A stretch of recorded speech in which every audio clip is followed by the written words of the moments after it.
another story, and the name is Bruce the Big Storm. One day he lived in his house, and he did not like neighbors because they were very noisy, and he loved to be quiet. One day a big storm came, and his neighbors came to his house and told, "Can I stay in your house?" He did not tell no, but he agreed. When the wind blew, more and more animals came in Bruce's house. But then a small rabbit called Nini, he saw a bunny outside the storm. He told, "I have to save him." He went outside the door, but the wind was so strong, he flew up his house. And he was telling, "This is an adventure."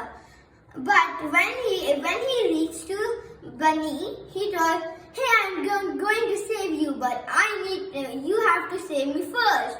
He told, "Of course, you hold my hand." But when he held his hands, they both flew up in the air. But then Bruce came and told, the Minnie Mouse and Rabbit told, "You came to save us. Thank you, Bruce." He told, I came to save us, you, and I also want my favorite umbrella." Then there was an uninvited somebody, they did not know who, but it was a huge tree. It broke their roof and it was leaking water because it was raining. They got a shade in Bruce's house.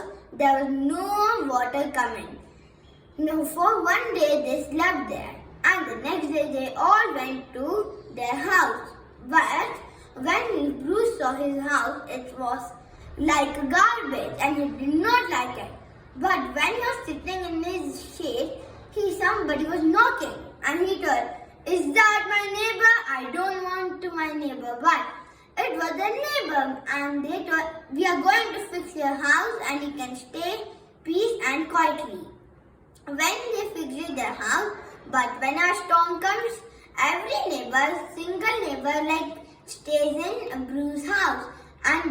But then also Bruce did not like neighbors or anything. Thank you. I hope you all read. This is very exciting. You all will laugh when you read.